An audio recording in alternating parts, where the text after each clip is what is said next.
साथियों नमस्कार। मैं आपका साथी doctor Anthony Raju, advocate supreme court.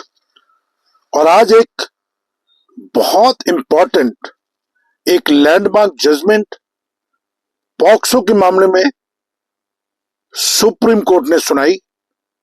और इस मामले में एक अभियुक्त को ट्रायल कोर्ट ने मौत की सजा सुनाई थी और हाई कोर्ट ने भी उस मौत की सजा को बरकरार रखा। और जब ये मामला सुप्रीम कोर्ट आया तो सुप्रीम कोर्ट ने जो ट्रायल कोर्ट जो प्रोसेस ऑफ लॉ है उसमें खामियों को उजागर करते हुए मौत की सजा पर रोक लगाई और एक बहुत ही अहम फैसला सुनाया।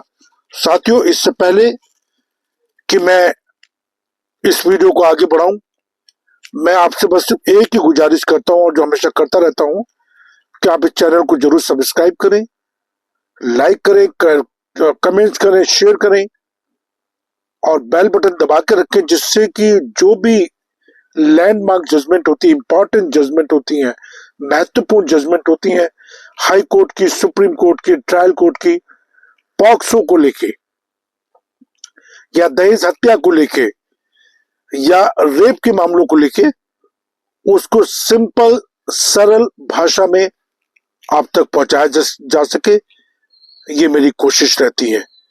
मेरा नंबर है 9873005424 9873005424 ये मेरा नंबर है। साथियों, ये मामला मध्य प्रदेश का है, जिसमें एक तीसरी क्लास की बच्ची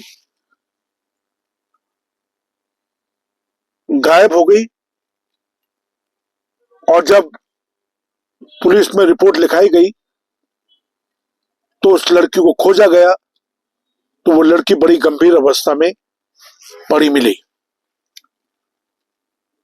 लड़की को हॉस्पिटल लाया गया, उसका इलाज कराया गया और एक गंभीर अवस्था से उसको बचाया गया।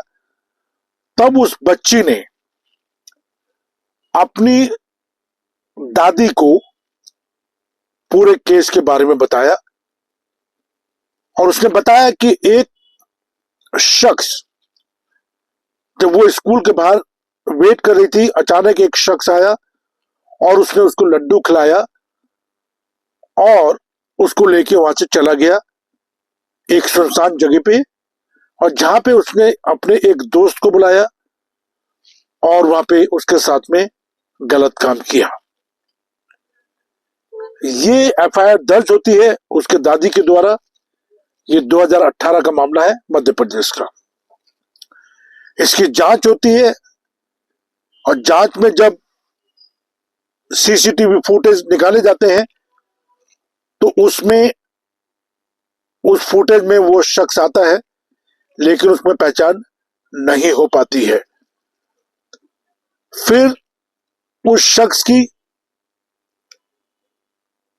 क्योंकि वो बच्चा जो था वो पहचान गया था और पुलिस ने उन दोनों को अरेस्ट किया पुलिस ने, और फिर उनकी एक आइडेंटिफिकेशन परेड कराई गई जहां बच्चे ने उन दोनों को पहचान लिया। साथियों, बच्चे ने बताया कि उसके कपड़े उतारे गए, उसके साथ गलत काम किया गया, लड्डू वगैरह खिलाया गया। ये सारी चीजों को ट्रायल कोर्ट ने लिया और ट्रायल कोर्ट ने पॉक्सो की इस हरकत को गंभीरता से लिया और उसकी गंभीरता को समझते हुए ट्रायल कोर्ट ने अक्यूज को मौत की सजा सुना दी। अब ये मामला जब मध्य प्रदेश हाई कोर्ट पहुंचा तो हाई कोर्ट ने इस डेथ पेनल्टी को, इस मौत की सजा को बरकरार रखा, लेकिन अक्यूज के पास और भी ऑप्शन थी। अक्यूज पहुंचता है सुप्रीम कोर्ट। अब सुप्रीम कोर्ट ने जब पूरे मामले को देखा तो उसमें जो प्रोसीजरल लॉ होता है जो एक प्रोसेस होता है पूरे ट्रायल का, उसमें बहुत सारी खामियां सुप्रीम कोर्ट को मिली। अब सुप्रीम कोर्ट ने क्या कहा? अब सुप्रीम कोर्ट को जब वो खामियां मिली तो सुप्रीम कोर्ट ने सबसे पहले तो मौत की सजा को असाइड कर दिया, उस पर रोक लगा दी, और बहुत इंपॉर्टेंट एक लैंडमार्क जजमेंट दी जो मैं आपको बताना चाहता हूं। इस मामले में उपरोक्त संदर्भ में सर्वोच्च न्यायालय ने कहा कि डीएनए रिपोर्ट पर भरोसा करते हुए वैज्ञानिक विशेषज्ञों के बयान सुनिश्चित करने में ट्रायल कोर्ट की विफलता ने निश्चित रूप से न्याय की विफलता को जन्म दिया है। साथियों, थोड़ा मेरे हिंदी कमजोर है तो प्लीज उसके लिए माफी चाहूंगा। यहाँ साइंटिफिक एक्सपर्ट की बात हो रही है। आगे सुप्रीम कोर्ट ने कहा कि जिससे मुकदमे की प्रक्रिया प्रभावित हुई है, इसलिए न्यायालय ने मामले को ट्रायल कोर्ट को वापस भेज दिया और उसे डीएनए रिपोर्ट की तैयारी और जारी करने से जुड़े साइंटिफिक एक्सपर्ट को सभी को सहायक सामग्री के साथ बुलाने का निर्देश दिया। इन साइंटिफिक एक्सपर्ट को न्यायालय के गवाह के रूप में बुलाया जाएगा और अभियोजन पक्ष तथा बचाव पक्ष को उचित अवसर देते हुए उनसे पूछताछ की जाएगी। यदि अभियुक्तों का, या अक्यूज की बात कर रहे हैं हम लोग, यदि अक्यूज का प्रतिनिधित्व उनकी पसंद के वकील द्वारा नहीं किया जाता है तो इस न्यायालय द्वारा अनोखी लाल सुप्रा इस निर्णय के पैरा 26 में दिया गया में निर्धारित दिशा निर्देशों के संदर्भ में पर्याप्त अनुभव रखने वाले बचाव पक्ष के वकील को अभियुक्तों का बचाव करने तथा नए सिरे से मुकदमे में नियुक्त किया जाएगा।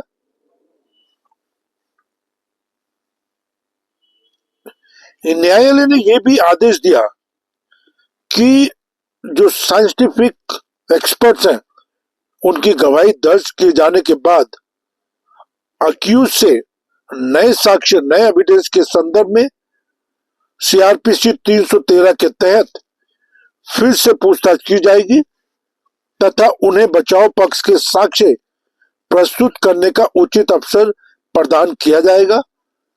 इसके बाद ट्रायल कोर्ट दलीलों को फिर से सुनेगा तथा कानून के अनुसार मामले का नए सिरे से निर्णय करेगा। उपरोक्त निर्देशानुसार पूरी प्रक्रिया इस आदेश की प्राप्ति की तिथि से 4 महीने की अवधि के भीतर पूरी की जाएगी। ये सुप्रीम कोर्ट की जजमेंट थी। साथियों, सुप्रीम कोर्ट ने माना कि जो ट्रायल कोर्ट है, जब ये केस रजिस्टर्ड हुआ उसके 2 महीने के अंदर अंदर ट्रायल कोर्ट ने मौत की सजा सुना दी और सुप्रीम कोर्ट ने माना कि ये बहुत जल्दबाजी का एक डिसीजन है। दूसरा, सुप्रीम कोर्ट ने कहा कि जो इसमें डीएनए, जो एक डीएनए रिपोर्ट लगी है, उसको जिन जिन साइंटिफिक एक्सपर्ट ने बनाई है वो रिपोर्ट, उनको विटनेस के रूप में एग्जामिन किया जाए, जो ट्रायल कोर्ट ने एग्जामिन उनको नहीं किया था। तीसरी बात उन्होंने बोली कि जो पूरा प्रोसेस है उसको बहुत जल्दबाजी में किया गया है और ये अपने आप में बहुत ही इंपॉर्टेंट जजमेंट है साथियों माननीय सुप्रीम कोर्ट की। और मैं हमेशा कहता हूं कि अगर हमने अपराध नहीं करा तो उससे डरने की जरूरत बिल्कुल भी नहीं है। इस बच्चे के साथ जो भी हुआ उसकी हम कड़े शब्दों में निंदा करते हैं। अक्यूज को जल्दबाजी में मौत की सजा दे देना और उसको हाईकोर्ट द्वारा बरकरार रखना और बाद में सुप्रीम कोर्ट द्वारा ट्रायल कोर्ट में जो प्रोसेस होता है उसमें खामियां पाना और ट्रायल कोर्ट को पूरे मुकदमे को दोबारा वापस कर देना और उसमें जो साइंटिफिक एक्सपर्ट हैं उनको विटनेस के रूप में एग्जामिन करना, जिन्होंने डीएनए रिपोर्ट बनाई है, और 313 की एग्जामिनेशन दोबारा करना, ये अपने आप में बहुत बड़ी बात है साथियों। और मैं समझ सकता हूं कि जब पॉक्सो जैसे मामले, जो अपने आप में बहुत गंभीर मामले हैं, जो सच होते हैं उनके लिए तो हम कड़ी शब्दों में निंदा करते हैं, बट अगर झूठे मामले गढ़े जाते हैं, मरे जाते हैं, तो ये अपने आप में सही नहीं है। कई बार आपसी रंजिश के कारण गलत टाइप के मुकदमे गढ़े जाते हैं, मरे जाते हैं, जो बड़ा दुखदायी है। मैं हमेशा आपके साथ खड़ा हूं साथियों। आप इस सुप्रीम कोर्ट के जजमेंट पे ध्यान दें। सुप्रीम कोर्ट ने ये अहम फैसला सुनाया है अक्यूज के फेवर में। अक्यूज की जो डेथ पेनल्टी, उस पर रोक लगाई है, उन्होंने खारिज नहीं करा है, ध्यान रखिएगा। और उन्होंने री इन्वेस्टिगेशन के लिए बोला है। उन्होंने ये बोला कि जितने भी साइंटिफिक एक्सपर्ट है उनको एग्जामिन किया जाए, 313 की जो सीआरपीसी 313 का स्टेज उसको दोबारा करा जाए। तो ये अपने आप में बहुत इंपॉर्टेंट जजमेंट है साथियों। और बस आप बने रहे चैनल के साथ में। ये चैनल सिर्फ इसलिए बनाया गया है कि जिससे कि आपको बेसिक कानून की नॉलेज हो सके साथियों।